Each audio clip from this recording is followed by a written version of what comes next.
In 2018, I wasn't a huge fan of Zelda and I haven't played any open world games at this point. I had played both Majora's Mask 3D and Link Between Worlds prior, and both were pretty great games in their own right. And for open world games, my only experience was watching my brother play Skyrim during late nights and try not to fall asleep in his bed to not get kicked out. So when I first saw the trailer for this new Zelda game back in 2017, something clicked. Something I saw in this trailer made me want to play it immediately. And a year later, for my 18th birthday, I got a Nintendo Switch with 2 games, Mario Kart 8 Deluxe and The Legend of Zelda Breath of the Wild. And the rest is history.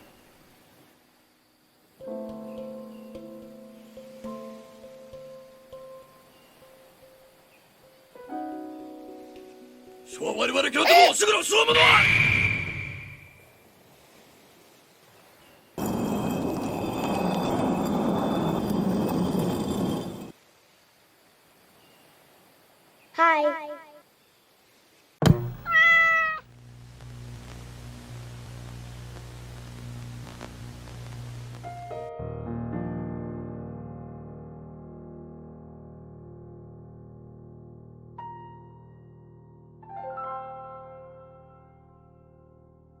So what makes this game so special to me? How did this game become one of the biggest influences of my life? Well, motherfucker, I'll tell you. The first thing we should really talk about is the game itself. By the way, the footage shown throughout the video is taken from my challenge run streams, so check this video out as I worked hard on this too. Oh, and subscribe. Anyways. Director Hidemaru Furubayashi and his team had the goal for the development of Breath of the Wild, and that is to break the conventions of the Zelda series, making it the most unique Zelda game in the series. We got environmental interaction, survival features such as camping and hunting, a wide range of weaponry, climbing, and the biggest change of all, an open world map. And said open world is one of the best elements of this game. While previous Zelda games has the player go through a linear path with some freedom of choice regarding the order of dungeons you want to go in certain games, Breath of the Wild simply gives the player the needed tools, teaches them how the world works, just drops them in front of you and says, yeah, you can do whatever, just make sure you kill that guy over there. And you can just do. You can just walk right up to Ganon's doorsteps on your undies and hopefully not get blasted in the face. Or, if you don't want to do that, that's okay. Because there's a bunch of other shit you can do in this world. You can fight monsters to steal their loot, find crows to get their little duty, find all 120 shrines that are sprinkled all around the map, or just simply explore around Hyrule. And there's a lot of things to see and experience in this game, even some things you might not have seen during your first playthrough. For example, in one playthrough in Hiteo Village, I decided to talk to this random guy standing outside his store, and he offered me to take a tour around town. I accepted, and we ran around town at all the different stores and ended up back at his own shop with him huffing and puffing. And it was quite a charming experience. It shows that there's a lot of things to see in this game, that the over 300 developers who spent 4 years putting in great detail for T9 players to find for themselves and create a great, unique experience for individual players. And probably the best thing about the use of an open world format is that you are always reminded of your main goal, to kill Ganon. All of the things you do in this game, either in the main story or side content, are all in some way help you to get stronger and become more prepared to face the final objective. You're not even required to get the Master Sword, as you can go all balls out with a bunch of branches and against climbing Ganon and win. And sure, while you are goofing around hanging out with cuckoos, your girlfriend will still wait for you to come rescue her. It's not like she's been doing that for 100 years. Link. Link. Shut up, Zelda, hanging out with my boyfriend. My first impression about open world games was through Skyrim. Watch my brother walk around the same forest, going to the same caves that killed the same giant spiders. But with Breath of the Wild, it created a new standard for me on how open world games can be done to make the world more interactable and alive.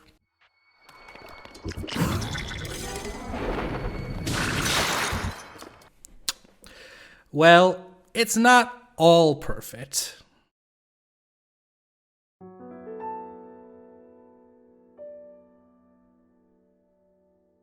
While the gameplay itself is pretty neat, there are a few flaws that I must admit don't make Breath of the Wild a true 10 out of 10. And there are a couple of critiques some others have said that I don't really agree with, but we'll get into that later. While the combat is pretty good, allowing you to fight with its selection of 4 weapons, a lot of the scenarios you find yourself in many fights is either block or dodge, then hit or do a perfect dodge to activate a flurry rush, even though the timing is inconsistent. There are experimental methods of fleshing out the combat by actively or even breaking the use of runes, but a lot of the encounters can sometimes end up feeling the same. Even Lionel encounters can be pretty easy if you memorize its attack pattern. However, when I was doing this challenge run, it made me more reliant on the champion skills for the Blood Ganon boss fights, especially during the champion's battle quest, as it really does show how useful each skill is. Especially Urbosa's Fury, that always came in clutch when it came to boss fights. And with Master Mode, it made me strategize on different approaches on how to defeat each boss, even discovering certain methods to ensure the fight ends faster. So while the combat itself leaves much to be desired, there are a lot of options to how you can approach any fight, big and small. While it is impressive and daunting to have a total of 120 shrines contained in this game, they're all pretty hit or miss. A lot can be pretty memorable with some good puzzles or have the shrine quest with this babe. There are some that aren't either consistent in quality, repetitive, or just plain out bad and a huge time waster, especially you, Mijaruke. But it is still quite a feat for the game to come up with as many puzzles as it has, as it utilizes all of the game's mechanics in some way, some just not as well implemented as others. I don't even know how to read constellations. I'm not sure if anyone will agree or disagree, but my first impression of the Blood Ganons on an ordinary playthrough sucked balls. But that's what I thought back then. But now thanks to this challenge run, it made me appreciate the Blood Ganons much more. Sure, some of the gimmicks are a bit iffy and the good main strategy is to shoot them in the eye and wail on them while they're flopping around on the ground. But, like any other fight, you can use the tools you have to play around and find new strategies you probably didn't even think of before that would make or break the bosses. Funny enough, the side bosses like the Hinox, the Giant Boulder, and this thing are even more engaging because of the variety in how you handle them and how you get to be more involved than just run up and beating the shit in. I mean, you still do, but, you know. Now there is one critique that I don't see as much of a detriment, and it's the weapon durability system. But you gotta remember, this game has survival elements. So it makes sense to have features such as this to make you choose how you use your weapons effectively. Some weapons even having other uses outside of combat. And come on, look at how many weapons there are. If weapon durability is removed, your small inventory would just be filled with ores and leaves and have to make a trail of axes just so you can reach that one fancy sword out of like a billion. And another critique I heard is that the story is lackluster and overall sucks. Well, no.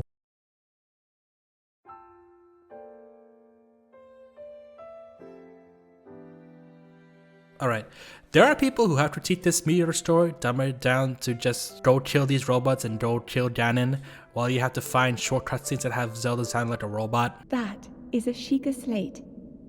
Take it. It will help guide you after your long slumber.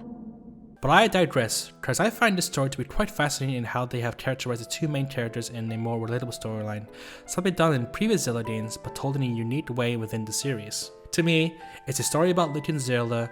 To me, it's about a story about Link and Zelda with themes of prophecy, expectation, and responsibility.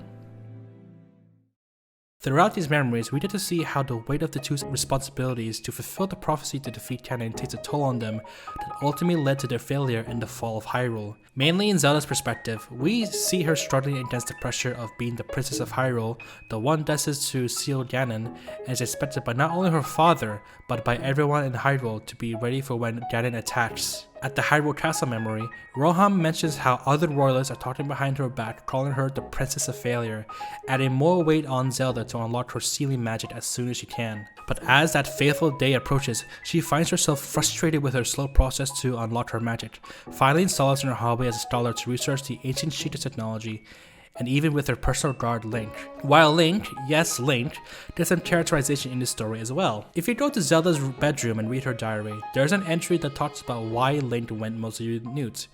It's his own way of coping from the pressure of being the hero of legend who was chosen to wield the Master Sword to defeat Ganon.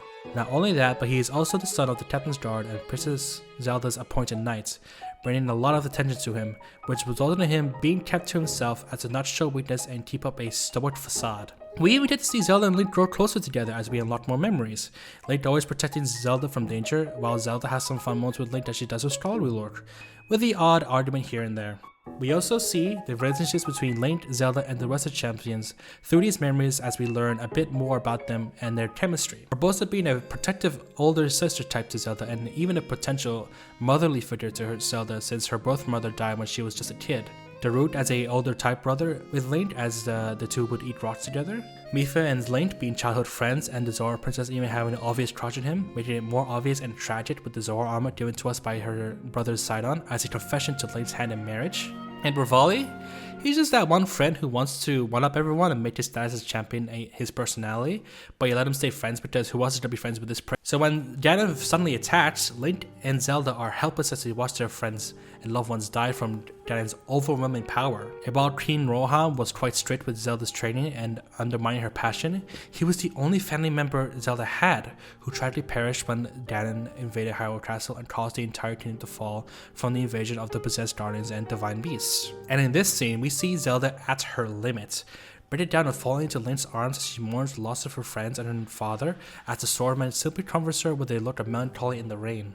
And in the final memory, Zelda finally unlocks her sealing power as Link falls unconscious from his battle wounds with a wicked Master Sword in a near-death state. Once Link is brought to safety, Zelda finally steps up to take up responsibility and confronts Ganon herself, using her powers to keep Ganon within the castle cathedral to prevent him from destroying the rest of Hyrule as she waits for Link to wake up from the healing chamber and finish the job the two started 100 years ago.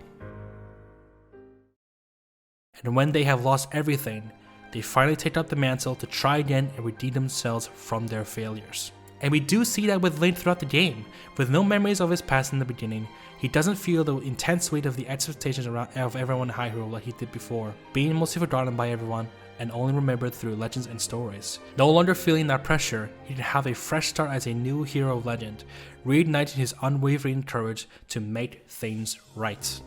Growing stronger with each heart and stamina upgrade, freeing the divine beast from Ganon's grasp, regaining the memories he lost, reclaiming his right to wield the Master Sword. Alternatively, he can choose not to wield the Master Sword, rely on his own strength instead, and finally, along with Zelda, face Calamity Ganon head-on and fulfill the prophecy to seal the beast, finishing the job they were born into 100 years ago.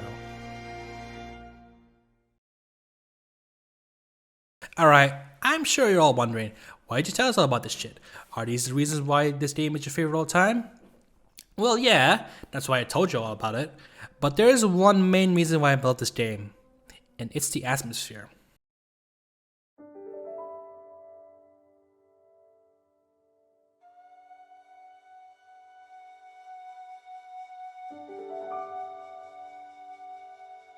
While I never played Skyrim myself, I would watch my brother put hours into this game, with multiple playthroughs and even buying the expansion and DLC, but at that time, I didn't really understand the appeal of it. But as the years went on, and watching other creators like Nitty JT talk about how great Skyrim's atmosphere is thanks to its music and world design, I understand the game's appeal with its atmosphere. And when I first saw the final trailer of Breath of the Wild, that was my Skyrim moment. I was engrossed with its art style, seeing the lush greens of the forest, the gorgeous sunlight, all wrapped up in this amazing song that accompanies it, and when I finally got my chance to play it, I was enamored by it. I think the reason why a lot of people say this game is not a real Zelda game is because of how quiet, empty, and less bombastic compared to previous titles. In previous games, there's always that feeling that you're on an adventure, off on your horse to ride across the land, while this upbeat, triumphant music plays, creating a sense of excitement for the next destination.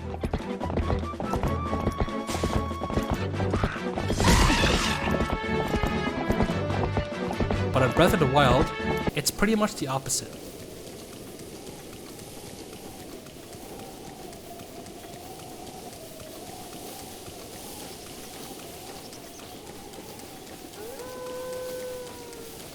The world of Hyrule is a silent apocalypse, the impact of Ganon's attack still lingering with the presence of the monsters and guardians that roam the land. The overworld music sounding quieter, broken even, as it plays as you walk down the path of Hyrule Fields. Most of the time, you just hear the sounds of nature around you, the rustling of the tall grass, the sounds of rain falling on the wet ground, with the occasional distant thunder, or the one right on top of you. The story environments are definitely a highlight as the song that plays feels cold, like you can actually hear how cold it is as you trek up the snowy mountains.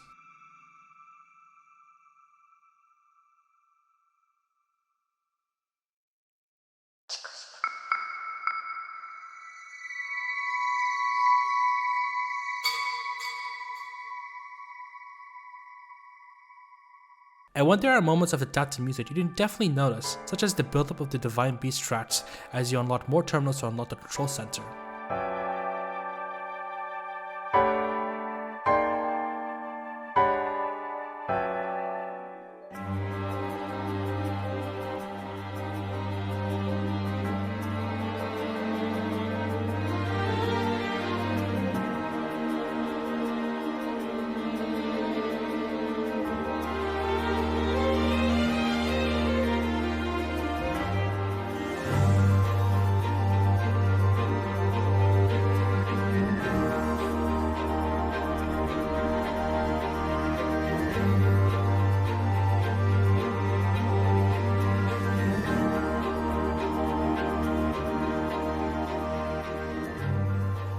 And whenever you visit the many towns or stables of Hyrule, the safe havens that keep you away from the dangers of the outside world, they bring a sense of comfort with each town's unique track, like the always welcoming stables with its calm track as you take a break from your travels.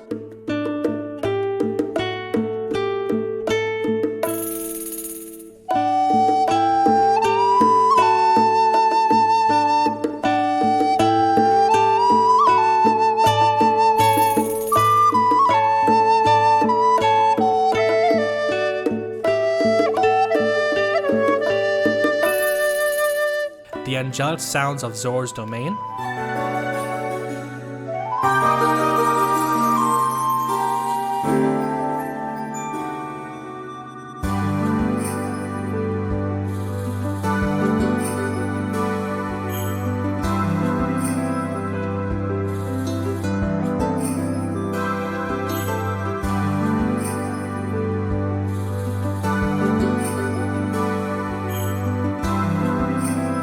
the layered and whimsical track of Tarry Town,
and my favorite is most definitely the Rito Village songs with the guitar and mandolin.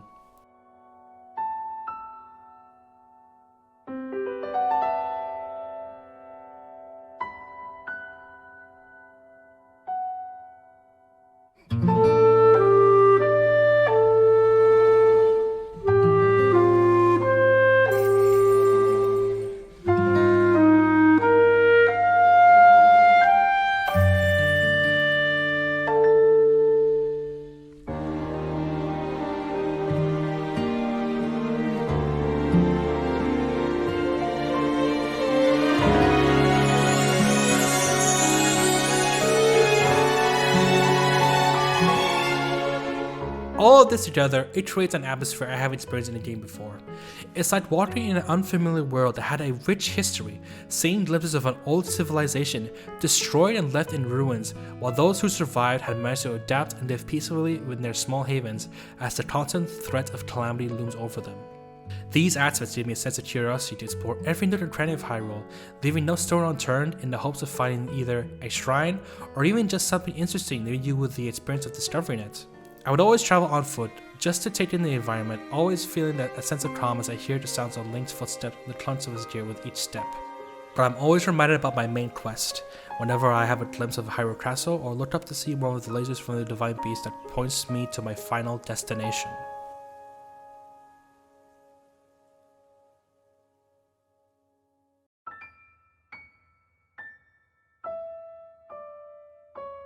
With the sounds of nature surrounding me as I explore Hyrule, it reminded me of something long ago. When I was a kid, me and my brother would always go out and have our own adventures. We would explore our neighborhoods, make new friends, and always find and make some fun adventures with our imaginations. Whenever we went on vacation, wherever we go, whether it's a beach, a resort, or even my grandparents' place, the two of us would use our imaginations to create fun adventures that turn into precious or traumatic memories.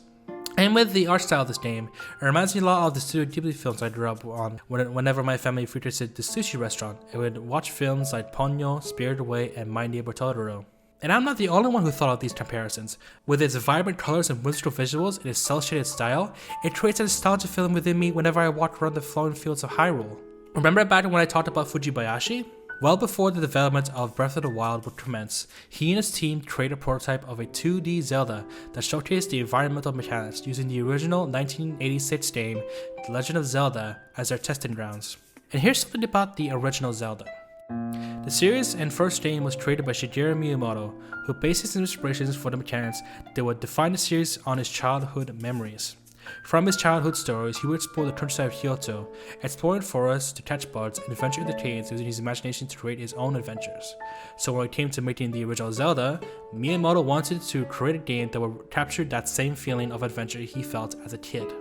Many years later, Eiji Aoma, Fujibayashi, and the new, younger developers would take the original and create a more immersive, unique Zelda experience that's so different from the rest of the franchise, but I believe it's closer to Miyamoto's vision of the first game, creating that nostalgic feeling of adventure he felt when he was a kid, much as I felt the first time I played The Legend of Zelda: Breath of the Wild.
Thank you so much for watching. I've always wanted to make this video because of how important this game is to me. Don't forget to check out my challenge run experience and subscribe for more. I hope you have a good week and see you next time.